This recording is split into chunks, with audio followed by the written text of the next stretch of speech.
You are invited to participate in a true multimedia experience coming to a home near you. LCM TV is bringing Lake County into the new millennium with news, live broadcast, information, music, talk shows, and local programming, all streaming in high definition online and soon to be on your Roku box. Join us at lcm-tv.com or be a part of our studio audience. You can also watch the shows at lakecomagazine.com as we provide programming to inform, enlighten, and maybe even enrage you. On Lake County Magazine Talk Show with Terry and Pete the Tax Guy, Wednesday mornings at 9 a.m. Like racing? Try the Checkered Flag Show, hosted by Ace Naylor on Tuesdays at 7 p.m. All ages and divisions in regional and national fields. Joni Lane brings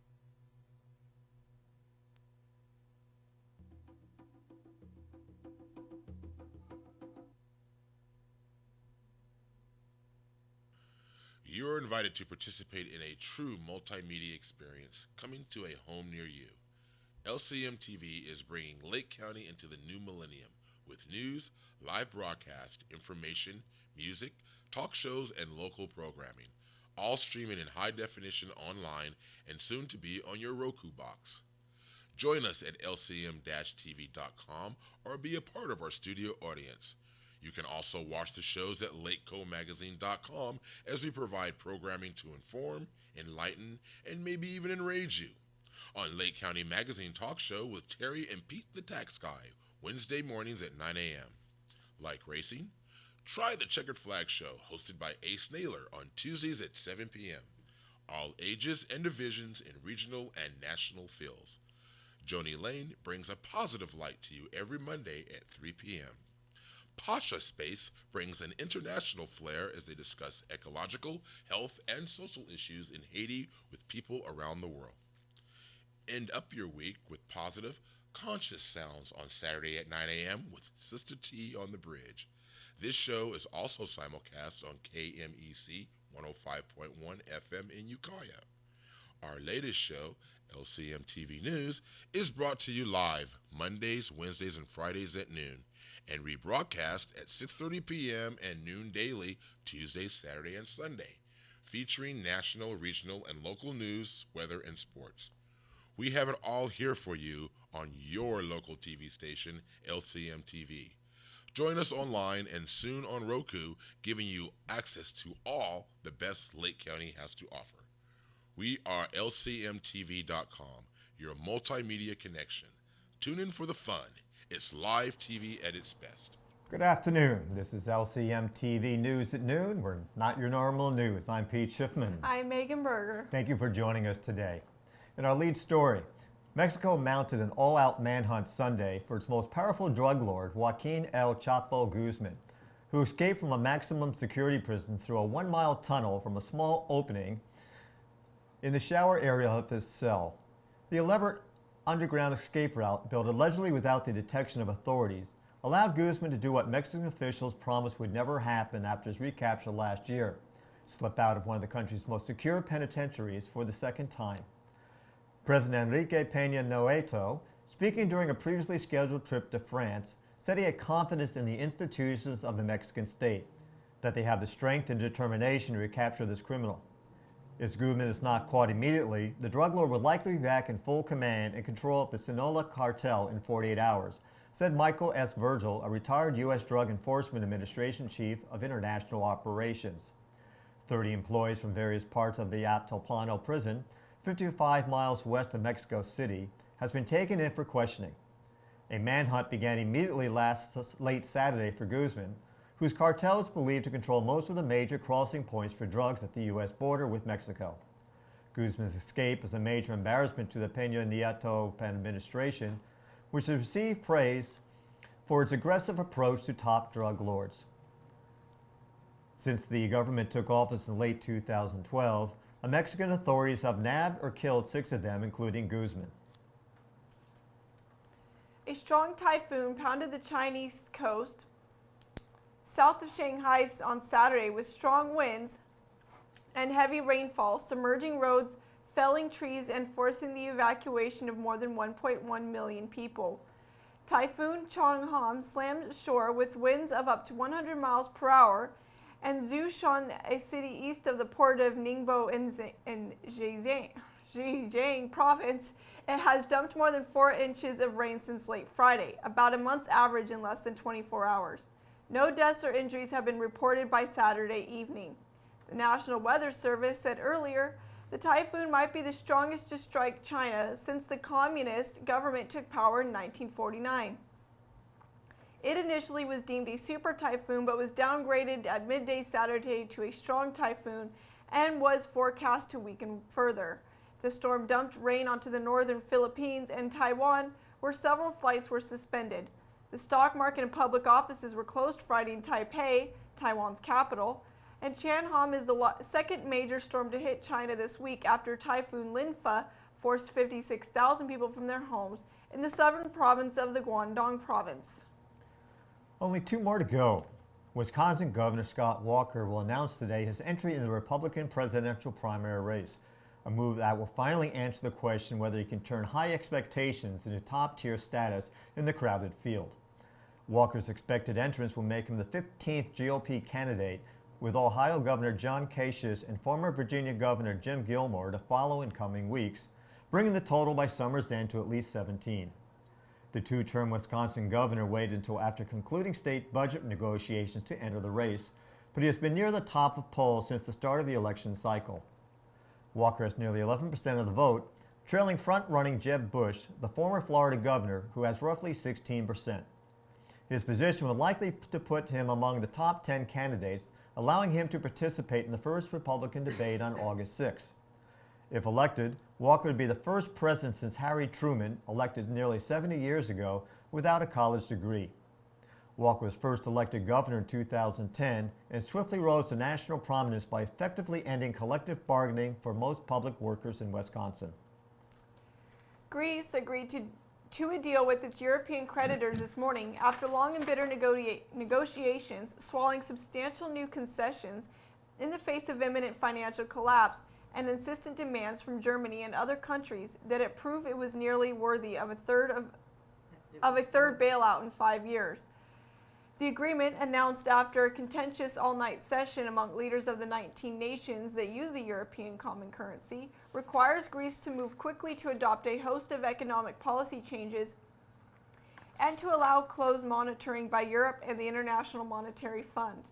If Prime Minister Alexis Tsipras can push the essential elements of the package through his parliament in the coming days, a political challenge likely to prove difficult, the creditors said they would be willing to open negotiations on providing as much as 86 billion euros, or $96 billion, to keep Greece afloat for the next 3 years and to consider proposals to ease repayment terms on much of Greece's existing debt of more than 300 billion euros. The creditors also agreed, once terms of the bailout are settled, to pull together a short-term stimulus program of up to 30 billion euros to help Greece's ravaged economy. To Germany and other nations that went gone into negotiations, fed up with Greece's inability to get its financial act together, the outcome was fair and the new requirements necessary to assure that the Athens government lives up to its commitments. But to some Greeks, and to critics of the German-led policy of imposing deep budget austerity as a condition for aid, the deal amounted to an unwarranted violation of Greece's sovereignty. Airports are going to pot. Passengers traveling on flights within Oregon would be allowed to transport a small amount of weed after the state recreational marijuana law went into effect July 1st. People flying through Portland International Airport, Oregon's biggest airport, won't be dragged from the line and hauled away if security officials spot pot. The Transportation Security Administration said its primary focus was to detect threats to aviation security, not stop adult marijuana users who obey the state's 1-ounce marijuana limit. If a passenger is found carrying pot, security agents will alert airport police, who investigate whether the traveler is of legal age to possess the marijuana and that they are not flying out of state. Passengers traveling out of state will have to leave pot behind because transporting it to another place is still a federal offense. The Newscom says recreational pot becomes legal in Oregon on July 1st, a move celebrated on July 3rd as hundreds of people gathered in downtown Portland for a Weed the People rally. Okay. The State House has passed a bill allowing retail marijuana sales to begin on October 1st. The bill would allow tax-free retail sales through existing medical marijuana dispensaries. Officials say all 54 stingrays in a popular exhibit at suburban Chicago Zoo died because the oxygen levels in their tank dropped too low. The Chicago Zoological Society released a statement Saturday saying the 4 southern stingrays and 50 cow-nosed stingrays in the Brookfield Zoo exhibit were in a shallow pool that allows visitors to touch and feed the creatures. Most died Friday afternoon. A senior vice president at the society says zoo staffers worked hard to try and save the rays and were devastated by their deaths. The society says the staff is working to get the tank's oxygen levels back to normal and that the seasonal exhibit will remain closed for the rest of the summer. On Tuesday, NASA's New Horizons spacecraft will sweep past Pluto and present the previously unexplored world in all its icy glory. It promises to be the biggest planetary unveiling in a quarter century. New Horizons has traveled 3 billion miles over 9.5 years to get to this historic point. The fastest spacecraft ever launched, it carries the most powerful suite of science instruments ever sent on a scouting and reconnaissance mission of the new, unfamiliar world. The size of a baby grand piano, the spacecraft will come closest to Pluto on Tuesday morning at 7:49 a.m. Eastern Standard Time. That's when New Horizons is predicted to pass within 7,767 miles of Pluto. 14 minutes later, the spacecraft will zoom within 17,931 miles of Charon, Pluto's jumbo moon. Excuse me, folks. It is the last stop in NASA's quest to explore every planet in our solar system, starting with Venus in 1962. Scientists expect image resolution to improve dramatically by Tuesday. The 7,767-mile span at closest approach is about the distance between Seattle and Sydney, Australia. The only planet in our solar system discovered by an American, Pluto actually is a mini solar system unto itself. Scientists expect to see craters and possible volcanic remnants. A liquid ocean and a rocky core may lie beneath the icy shell. Pluto has tantalized astronomers since its 1930 discovery by Clyde Tombaugh using the Lowell Observatory in Flagstaff, Arizona. A litter of impossibly cute black-footed kittens recently made their debut at the Philadelphia Zoo. The kittens were born to mom Aza on April 8th. The 2 boys are named Dragon and Viserion, and their sister is Regal. They're the first of the small African wildcat species to be born at the zoo. A wellness check before their public debut showed that they were healthy, and it gave their keepers a chance to give them dye marks so that they can tell them apart from a distance. Their exhibit was kitten-proofed before they got the chance to explore it. The exhibit now includes a lower water level and climbing structures to help the little ones in and out of the pool. And in other news, under partly cloudy skies in Kyoto, a rainbow could be seen above Nintendo's worldwide company headquarters. Twitter users shared the photos of the site, which carries symbolic weight following the tragic passing of Nintendo president Satoru Iwata, who died of cancer at the age of 55. Mourning fans have called it Iwata's Rainbow Road to Heaven. Iwata became a director of the company since 2000 and became president in 2002. And we're going to be back with your regional news in one moment.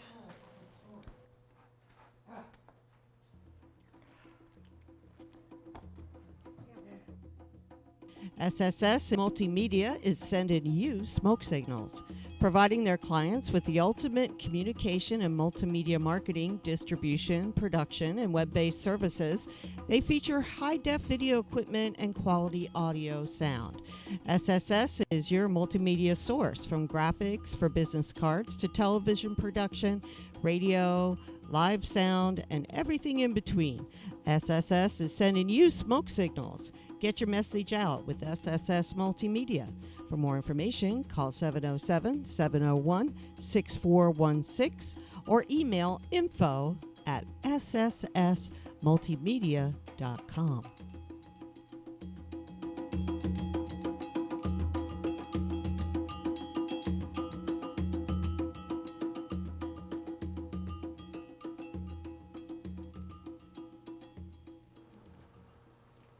Welcome back. Here comes the regional news. Authorities say 5 firefighters were injured after the U.S. Forest Service fire engine collided with another vehicle in Central California. One firefighter sustained major injuries, another had moderate injuries, and the other three had minor injuries following Sunday's morning rollover crash. The crew was traveling on State Route 168 to a ranger station in Prather to provide extra firefighting equipment for the Sierra National Forest. The California Highway Patrol was investigating the cause of the accident. A father, considered a person of interest in the disappearance of his 6-month-old daughter in Northern California, became the subject of a manhunt after he stole a gun and fled.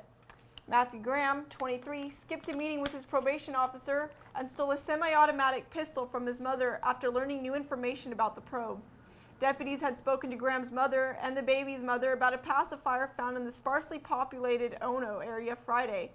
Shortly afterward, Graham's mother called and reported her gun, cell phone, and cash stolen and her son missing. Matthew has violated his probation. He is a felon in possession of a gun and should be considered armed and dangerous.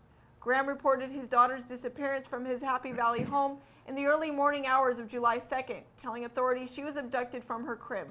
He became a person of interest after giving inconsistent statements to investigators. He was jailed on an unrelated probation violation stemming from driving under the influence and a forgery conviction, but was released this week after pleading guilty. A judge ruled that he didn't have to wear a monitoring bracelet after settling the case. Meanwhile, a search was continuing in the Ono area for the infant after discovery of the pacifier. The pacifier resembled embers and will be put through DNA testing. In a significant ruling that could hinder California's ability to order mass water cutbacks, a judge told state drought regulators Friday they can't slash the water rights of 4 Central Valley irrigation districts until each had a chance to defend itself. A Sacramento Superior Court judge issued a temporary restraining order preventing the State Water Resource Control Board from enforcing a curtailment notice against the West Side Irrigation District, Central Delta Water Agency, South Delta Water Agency, and Woods Irrigation Company. The judge said the 4 agencies, all primarily agricultural, weren't given the chance to defend their rights in front of the Water Board. While the ruling affects only those 4 agencies, experts said the decision could have statewide implications. The case goes to the heart of what regulators say is a critical tool for allocating supplies in the 4th year of drought. Governor Jerry Brown in April issued an executive order saying the board can bring enforcement actions against illegal diverters and those engaging in the wasteful and unreasonable use of water. Since then, the board has curtailed the rights of dozens of senior water right holders in the Sacramento and San Joaquin valleys in a series of mass notices, telling them to stop diverting water from California rivers and streams. It is the first time since 1977 that the state has curtailed senior rights, those that existed before 1914, when the state formally set up its complex water rights system. Rights to more than 1.2 million acre-feet of water have been curtailed. Beyond that, experts said the decision could grind the state's drought management machinery to a halt as regulators are desperate to stretch dwindling supplies through the hot summer months. Instead of issuing curtailment notices to dozens of farmers and other water users en masse, as it has done in recent weeks, the state might have to hold hearings first to sort out their water rights.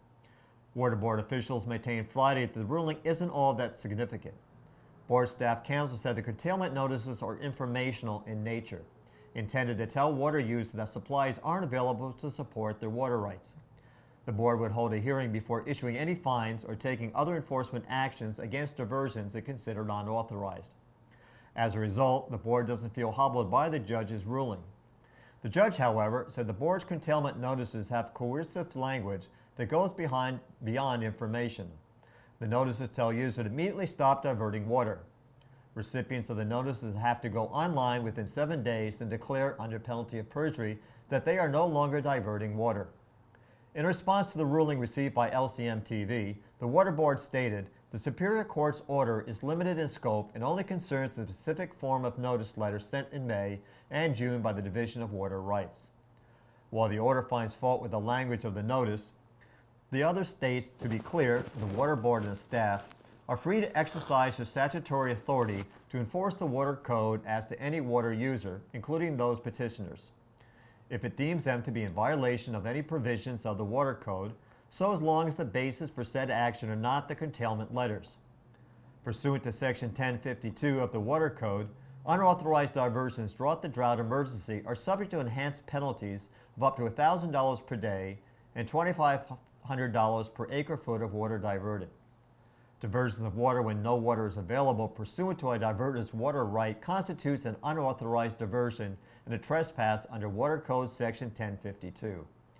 Any such enforcement action would occur only after notice and an opportunity for hearing pursuant to the Water Code. This has been the consistent position of the State Water Board staff and was specifically identified in the curtailment notices sent in May and June. They stated they look forward to further discussion on this matter with the court in the near future. Is that what Magnum's getting us a fine? You got that right. If you're one of those California drivers who already resents having to pay a lot more to fill your tank than most Americans, you're going to be sputtering mad this week. Prices at the pump have already begun creeping up in recent days, and they may soar this week, as much as 30 cents a gallon in the Bay Area and 50 cents in Southern California, as refinery issues and a lack of imported crude oil slam the Golden State. That means the average cost of regular gas will soon exceed $4 a gallon in the Southland and get uncomfortably close to that mark in the Bay Area. Analysts say the price hikes are occurring because of an extraordinary convergence of fuel supply problems that have caused severe spikes with no immediate relief in sight. Other analysts blame California's special blend of less polluting gasoline, as well as problems at 3 refineries in the southern part of the state. The 276 average across the country is a whopping 83 cents less than in California. Usually the gap is in the 20 to 30 cent range. The U.S. Department of Energy says the world remains, quote, massively oversupplied. And American drivers paid the lowest price for July 4th travel since 2010, saving 90 cents a gallon. California drivers have also enjoyed lower gas prices in the years past, but state supplies are now at a 12-month low, and the federal energy officials say California refiners had to use 1.1 million barrels from their storage tanks. It's so bleak that imports to the West Coast sank to zero last week after averaging more than 100,000 barrels a day over the previous 4 weeks. The state average of $3.59 jumped 16 cents during the 2-day period. Some energy analysts are hoping that the increase may last only a week or so, but the less optimistic ones say all bets are off. Yeah, we're still at 325 and holding. That's for unleaded. San Francisco fog is famous, especially in the summer when weather conditions combine to create the characteristic cooling blanket that sits over the Bay Area. But one fact many may not know about San Francisco fog is that in 1950, the U.S. military conducted a test to see whether it could be used to help spread a biological weapon in a simulated germ warfare attack. This was just the start of many such tests around the country that would go on in secret for years. The test was a success and one of the largest human experiments in history. It was also one of the largest offenses of the Nuremberg Code since its inception. The code stipulates that voluntary informed consent is required for research participants and that experiments that might lead to death or disabling injury are unacceptable. I would hope so. The unsuspecting residents of San Francisco certainly could not consent to the military's germ warfare test, and there's good evidence that it could have caused the death of at least one resident of the city, Edward Nevin, and hospitalized 10 others. This is a crazy story, one that seems like it must be a conspiracy theory. An internet search will reveal plenty of misinformation and unbelievable conjecture about these experiments. But the core of this incredible tale is documented and true. It all began in late September 1950, when over a few days a Navy vessel used giant hoses to spray a fog of 2 kinds of bacteria, Serratia marcescens and Bacillus globigi. Sorry about that, folks. Both believed the time to be harmless, out into the fog where they disappeared and spread over the city. It was noted that a successful BW, biological warfare, attack on this area can be launched from the sea, that effective dosages can be produced over relatively large areas, concluded a late declassified military report cited by the Wall Street Journal. Nearly all of San Francisco received 500 particle minutes per liter. In other words, nearly every one of the 800,000 people in San Francisco exposed to the cloud at normal breathing rate, 10 liters per minute, inhaled 5,000 or more particles per minute during the several hours they remained airborne. This was among the first but far from the last of these sorts of tests. Tests include the large-scale releases of bacteria in the New York City subway system, on the Pennsylvania Turnpike, In a national airport just outside Washington, D.C., over the next 20 years, the military will conduct 239 germ warfare tests over populated areas, according to news reports in the 1970s, after the secret tests had been revealed in the New York Times, the Washington Post, Associated Press, and other publications, and also detailed in congressional testimony from the 1970s. In a 1994 congressional testimony, none of this had been revealed to the public until a 1976 newspaper story revealed the story of a few of the first experiments, though at least a Senate subcommittee had heard testimony about experiments in New York City in 1975, according to a 1995 Newsday report. Wow. Ooh, it's creepy. Conspiracy theorist. It's not a conspiracy. It's not a theory if it's true. That's true. Right. Environmentalists are hailing a new addition to California's building code they say will help pave the way for electric vehicles and dramatically curb greenhouse gas emissions throughout the state. New homes and apartments are now required to include the conduit and set up to accommodate electric vehicle charging stations. Carl Mayers, a prominent climate scientist and Cotati resident, endorsed the state Green Building Code provision that went into effect July 1st. The new rule doesn't require the actual recharging hardware, but makes installing it a far less expensive proposition. Total conversion to zero-emission vehicles, envisioned by Governor Jerry Brown by 2050, hinges on having the facilities to recharge battery-powered cars, including 40-amp outlets at home. By 2025, Brown's plan calls for 1.5 million ZEVs on the road.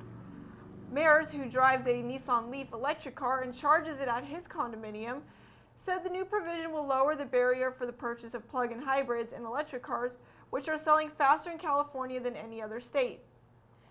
Nearly 60,000 new hybrid and electric cars were registered last year in California, bringing to nearly 130,000 the total since 2010. More than 500 were sold last year in Sonoma County, according to the Santa Rosa-based Center for Climate Protection, which is compiling a report on the local presence of low and zero-emission vehicles. Fuel-burning cars and trucks account for more than one-third of California's greenhouse gas emissions, which totaled 459 million metric tons in 2012, making transportation a major target in the state's campaign to achieve an overall 30% reduction in emissions by 2020. The code requires a new single-family homes, duplexes, townhouses, and multifamily projects to be built EV-ready, with conduit and other structures to accommodate electric vehicle charging stations. State building code is automatically incorporated in all cities and counties. The EV-ready requirements make sense in the new construction, he said, because it is much cheaper to do it up front. They are strange bedfellows. The Environmental Protection Information Center is a nonprofit group based in Arcata devoted to the defense of the North Coast forest. The Humboldt Redwood Company is a forestry company devoted to managing its large blocks of forest lands to provide for long-term ecological, social, and economic vitality. Although they don't always see eye to eye, they do agree on this. The marijuana regulation being forwarded by the California Cannabis Voice Humboldt is bad for the forest. And what's bad for forests is bad for Humboldt County. They both say the forests are at risk. Increased forest fragmentation, the breaking of large intact tracts of forest into smaller clumps, is driven by the desire to make way for new residences or commercial ventures by clearing forest land. To promote the conservation of California's forested landscape, in 1976, the state ordered counties to identify forest lands where timber management is the highest and best use of the land and categorizes them as timber production zones, or TPZ. By law, the use of TPZ land is restricted to timber harvesting and other compatible uses. Those activities as defined county by county that do not detract from the use of the property for or inhibit growing and harvesting timber. In exchange for limiting the uses of TPZ land, and knowing that sustainable timber management is not a get-rich-quick scheme, the state offers TPZ landowners significant breaks in property taxes. As a whole, the TPZ system has worked. Forest conversion slowed dramatically, and responsible landowners could expect a profit from forest management. While purportedly a marijuana regulation, the CZVH initiative would do more than regulate pot. It would further open forests to development. On the initiative, commercial marijuana cultivation would become a compatible use, with forest lands in Humboldt County. This little change to the law could have drastic consequences. By opening TPZ land to commercial marijuana cultivation, those growing marijuana on TPZ land would receive a tax break. In turn, because of this preferential tax treatment for those growing marijuana on TPZ as opposed to other types of land, the price of timberland would jump as more growers flock deeper into the TPZ lands in the hills. Therein lies the problem. EPIC and the HRC will be working to stop this part of the proposed regulation. Coming up next is the local news, and we'll be right back.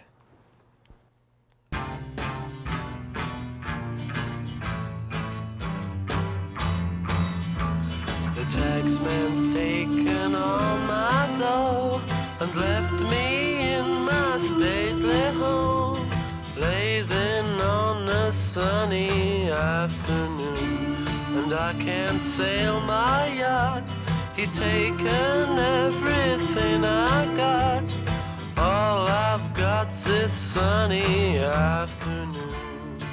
Manticorp Tax and Accounting can help you minimize taxation, establish a corporate presence, and save you money. Our over 25 years of experience in domestic and international taxation and incorporation services makes us the best at what we do. Your first consultation at Manticorp is always free, and our discounted rates guarantee you will not end up paying for what you don't get. Try Manticorp today. For more information, call 707-701-6416 or email info@manticorpusa.com. In the summertime. And we're back with your local news. Janae Maddox is reaching out after her brother Joseph Maddox was killed by a hit-and-run driver in Upper Lake on July 6th. At approximately 9:35 p.m., CHP received several 911 calls reporting an injured person on State Route 20 west of Saratoga Springs Road. Upon arrival, officers located Maddox lying on the side of the road. He appeared to have been struck by a vehicle. The suspect vehicle had fled the scene following the collision. Life-saving measures were taken. However, as a result of the collision, he had sustained fatal injuries and was pronounced deceased at the scene. He was so filled with love, care, and worry for the ones he loved. He would try so hard to make everyone understand that he loved them more than anything. He believed in nothing more than Jesus in heaven and wanted everyone to understand that we all need to love each other. He was funny as heck and came up with the craziest things that would have you laughing for hours. When we were little, he had bad nightmares. I would wake him up because he was scared, and I would talk to him until he felt better by cracking jokes with him. He was amazingly smart with computers, and he always had headphones in his ears because he was nothing without his music. He was always singing and playing his music really loud. Janae is asking anyone with information to please come forward. The CHP can be reached at 707-467-4000. On July 11th at approximately 1:32 a.m., Lakeport Police Sergeant Gary Bassler attempted to stop a motorcyclist traveling north on North Main Street at a high rate of speed after leaving the Clear Lake Club Bar in Lakeport on his Harley-Davidson motorcycle. As Bassler was behind the motorcycle with his emergency lights activated, the driver turned on North High Street, then onto 20th Street, where he accelerated and continued onto Hartley Street. The motorcycle then continued west on Boggs Lane, traveling speeds over 50 miles per hour in a residential area, failing to stop at stop signs along the way. 2 additional Lakeport officers joined the pursuit when the motorcycle came down 20th Street and turned south onto Hartley Street. The officer attempted to stop the motorcycle by blocking his path on Hartley Street, but it failed to stop and continued past the officer. The motorcycle then traveled west on Clear Lake Avenue, failing to negotiate the 90-degree turn at Poole Street, crashing over the embankment. The officers went down the embankment where they saw the wrecked motorcycle and the driver fleeing on foot through the thick brush towards Muller Drive. The officers caught up with the driver, identified as Lakeport resident Michael William Lockett, and detained him. Medical staff from the Lakeport Fire Department was summoned and later transported Lockett to Sutter Lakeside Hospital for medical clearance. Through their investigation, Lockett admitted to having drinking at the Clear Lake Club Bar and also to being under the influence of opioid painkillers. Lockett was arrested and booked at Lake County Jail, charged with felony evading a police officer with disregard for public safety and misdemeanor driving under the influence. Lockett is a code enforcement officer with the county and worked the many warrantless raids that were held around the county last year. He was a danger to society now. That's all I'm going to say. Clear Lake resident Michael Truscott was booked into the county jail on Tuesday, July 7th, after charges were formally filed against him stemming from an animal cruelty incident in mid-May.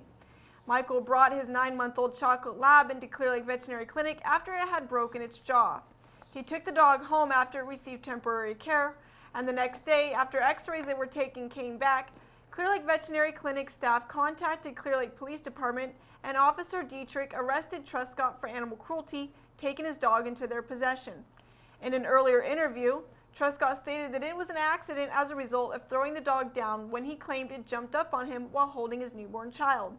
He was later released on bail pending a DA investigation. On July 2nd, the DA formally pressed charges for felony animal cruelty. Truscott was rearrested on the 7th and posted bail. His next court date is later this month.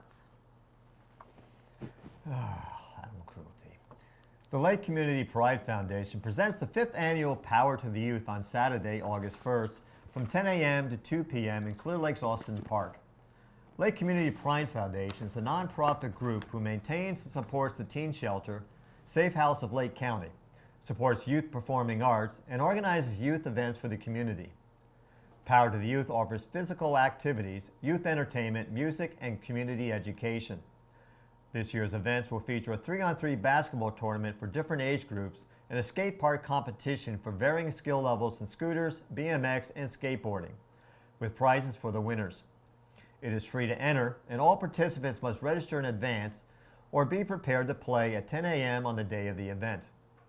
Glory Days Flag Football League will have their annual Power to the Youth flag football event. There are a few new activities this year. This includes a wiffle ball pickup game, which is probably more my speed these days, and a youth car show. Thank you. Think your car is hot? Bring it down and enter into our contest and win a prize. Must be over 100 degrees. A final addition to this year's event is pony rides for the kids. 2 stages across the park will play this year's musical lineup featuring As All Else Fails, Death and Taxes, that's right up my alley, Dawn of Delirium, James Taylor, Fetty Rich, Master/Beats, hello guys, Oh Jesus, Ta God, and more. Oh Jesus, the God. I can't, that doesn't spell that way. Multiple bouncing houses, a sandbox, and a Lego table, video games, and other local agency booths offering activities and information will be throughout the park.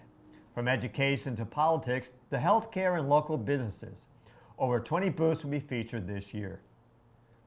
Bring some unity to our community as they empower our youth for a brighter and better future for Clear Lake and Lake County.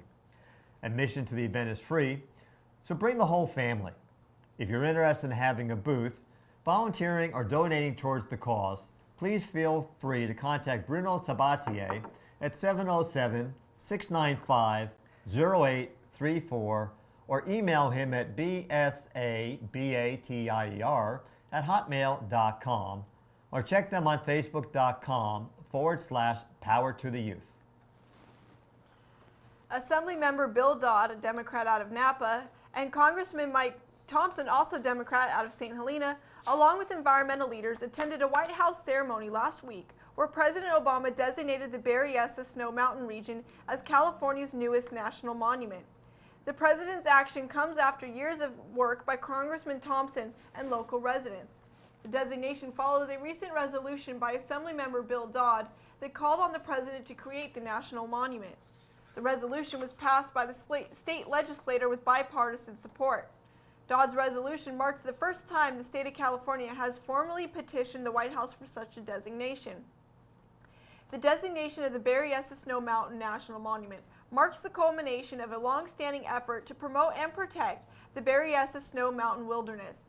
This is a great win for California and our environment, our local economies, and future generations, said Assemblymember Bill Dodd. President Obama has answered the call of our region and of our state to preserve these lands. The president's action will permanently preserve approximately 331,000 acres of existing federal land, rich in wildlife and a haven for recreational activity due to its close proximity to the San Francisco Bay Area and Sacramento. First exercised by President Theodore Roosevelt in 1906, the authority of the Antiquities Act has been used by 16 presidents to protect areas of unique significance for our national heritage. President Obama is responsible for 18 of those designations. Berryessa Snow Mountain now joins the ranks of such celebrated American landmarks as the Grand Canyon, the Statue of Liberty, and the Muir Woods. You'll see Katniss there. I know, I was going to say the Hunger Games. Studies have shown significant economic benefits to areas surrounding national monuments, and a study commissioned by the Winters Chamber of Commerce projects $50 million in additional economic activity in our region due to the designation over the next 5 years. There are now 117 national monument designations throughout the United States and occupied territories. In California, tens of millions of people participate in outdoor recreation, supporting over 700,000 jobs. The designation of the national monument was supported by a broad coalition of hundreds of local businesses, environmental organizations, and outdoor recreation groups. The local conservation group, Tuolumne, took a leadership role. The Berryessa Snow Mountain region stretches from Putah Creek below Lake Berryessa across remote stretches of Cache Creek north to Snow Mountain. The area also features 5,000-year-old archaeological sites and is recognized as an archaeological district in the National Register of Historic Places. We will be back with your weather and sports after this brief message with Amanda Gonzalez.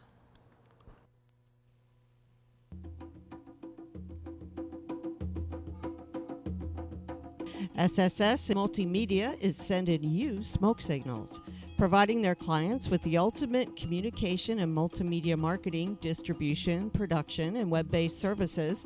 They feature high-def video equipment and quality audio sound.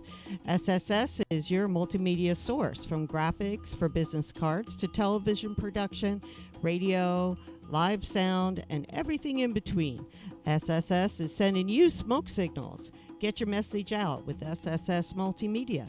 For more information, call 707-701-6416 or email info@sssmultimedia.com.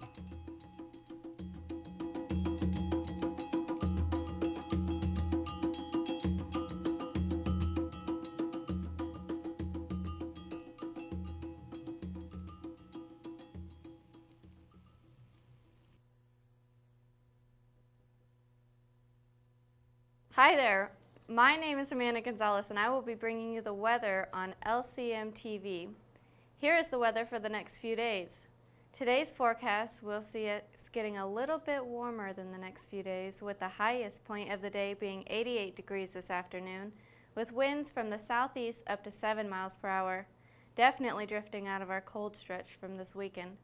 Nighttime temperatures will drop down to 61 degrees. For Tuesday, we'll be heading back up into the 90s with winds staying out of the southeast 6 to 8 miles per hour. We will also see slightly warmer nights around 65 degrees. When we join you back here on Wednesday, it's going to be back up into the 90s, and there is no chance of rain through Wednesday. And in sports, Sam Appleton lowered the course record and Meredith Kessler won the women's division. Sorry about that, folks. Technical problems with our producer. Anyway, Meredith Kessler won the women's division for the 4th year in a row to highlight Sunday's Ironman Vineman 70.3 half triathlon. Appleton, a 25-year-old from Australia, of course, completed the course in 3 hours, 43 minutes, and 6 seconds, better than a record of 3 hours, 45 minutes, and 10 seconds, set by Bevan Doherty in 2013. The half triathlon began with a 1.2-mile swim in the Russian River, followed by a 56-mile bike ride through the wine country. Oh, Jesus Christ. Sorry about that, folks. And ending with a 13.1-mile run that concluded on the track at Windsor High School. Appleton and Kessler both left Sonoma County with $10,000 checks from the total purse of $50,000.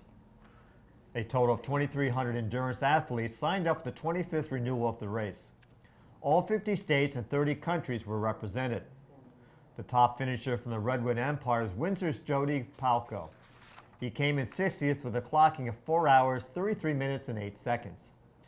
Aaron Gallo, also of Windsor, was clocked in 4 hours, 50 seconds, 21 minutes. Other top finishers from the area were Lance Munsell from Windsor, 4 hours, 54 minutes, and 5 seconds. Ryan Benny from Santa Rosa at 4 hours, 58 minutes, and 40 seconds. And John Moore from Santa Rosa with 4 hours, 58 minutes, and 46 seconds. Elizabeth Mullen turned in the best showing of a Sonoma County woman.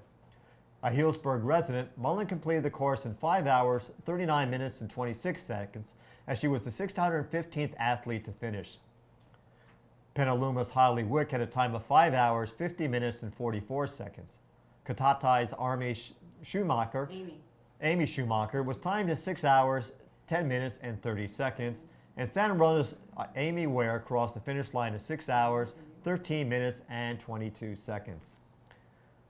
Andrew Susac hit a 3-run homer to back Chris Heston's superb start as the San Francisco Giants rolled past the last-place Philadelphia Phillies 4-2 on Sunday to complete a 3-game sweep. Heston, who's now 9-5 in the season, allowed 1 run and 7 hits in 6 2/3 innings. He struck out 7 and walked none to help send the reigning World Series champions into the All-Star break on a high note. Santiago Casilla gave up a run in the 9th for his 23rd save and 27 chancer. Buster Posey and Angel Pagan each singled 3 times, and Susac homer highlighted a 4-run fourth against Chad Billingsley, who handled the Philadelphia its 5th consecutive defeat. The Phillies, who are now 29-62 on the season, set the franchise record for the most losses before the All-Star break, surpassing the previous mark of 61 in 1997. The 46 and 43 Giants are now in 2nd place in the National League West, somewhat disappointing after they had been 30-20, but still within striking distance of a playoff spot. The Giants have fallen to 500 until a well-timed visit from the 29-62 Phillies, who surrendered 27 runs and 48 hits in 3 games to a San Francisco offense that was gasping for air. No offense, what can I say, folks? With Sonny Gray at the top of his game, the Cleveland Indians were going to have a tough time on Sunday. Gray pitched a 2-out shutout and allowed only 3 base runners, leading the Oakland Athletics to a 2-0 victory. The All-Star lowered his AL best ERA to 2.04, walking 1 and striking out 6. Only 3 outs were recorded by outfielders in the 3rd career shutout. Gray, who is now 10-3, retired the first 10 hitters before Francisco Lindor's 1-out single in the 4th. The right-hander walked David Murphy to lead off the 5th and retired 11 in a row until Giovanni Urshela's 2-out single in the 8th. Voit homered to right off Corey Kluber after being robbed of a home run in the 1st by Murphy. Gray, who won't pitch in Tuesday's game because he started Sunday, missed a turn in the rotation last month because of a bout of salmonella. He allowed 3 runs in 7 innings against the Yankees on Tuesday. The right-hander hasn't lost since June 9th. Voit, the second batter of the game, drove a pitch to deep right, but Murphy got back to the wall, timed his jump perfectly, and made a leaping catch. Voit got even in the 4th inning by driving a 1-0 pitch several rows to the seats for his team-leading 14th homer of the season. Gray will start the first game after the break Friday against Minnesota at home. He will throw a bullpen session while he's in Cincinnati for the All-Star game. I just read the script for my final word. Why would you do this to me? Because it's too funny to pass up. Okay, we'll try this, folks. Lahome is a small town of approximately 6,000 souls in southernmost Sweden. It boasts a few miles of sandy beach, the area's largest river, and lots of lakes. Dating back to mid-13th century, Lahome is one of Sweden's oldest cities. Tourists come for the salt baths in the summer and skiing in the winter. By all accounts, it's a lovely place to live. So why can't real estate agent Henrik Hackesson sell a certain quaint 2-bedroom property on the outskirts of town at the bargain price of $50,000? At a time when the Swedes are wrestling with the nationwide housing crisis, You'd think $50,000, 2 bedrooms would get scooped up. The problem is this particular property is is now You're going to say this, not me. is now famously known as the penis vagina house.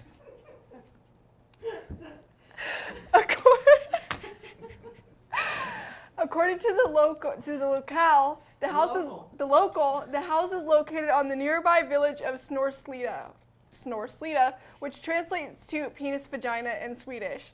The house has actually been on the market for 3 years, and Hackinson denies that the name is causing any problems.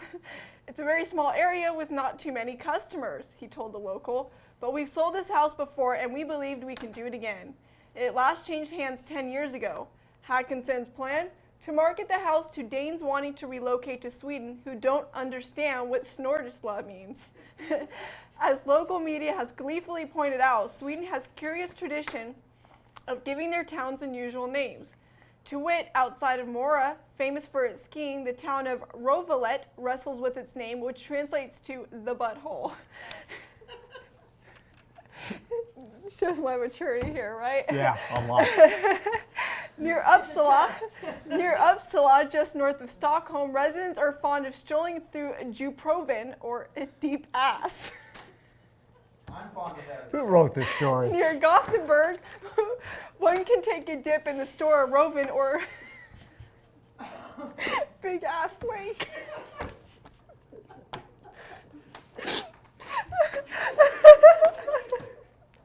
Try it again. There's also Kottstad,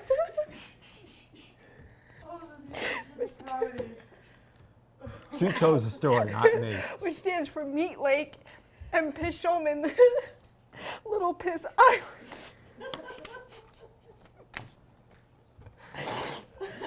In northern Sweden, Sexträsk means sex swamp.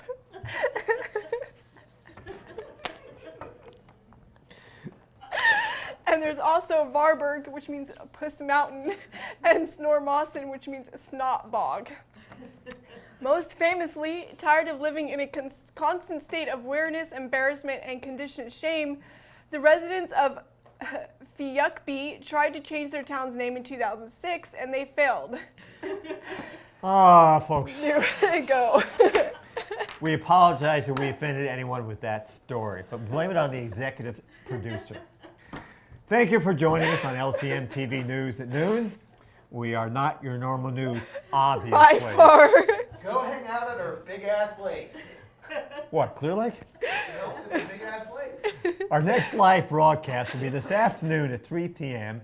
as Joni Lane brings you a positive light. Stepping it up a little. We will bring back the news at noon on Wednesday after the Lake County Magazine talk show, which begins at 9 a.m. Thanks again for watching, and we'll see you on Wednesday. I'm Pete Schiffman. I'm Megan Berger. Have a good day, folks. I think we just brought a light to you today.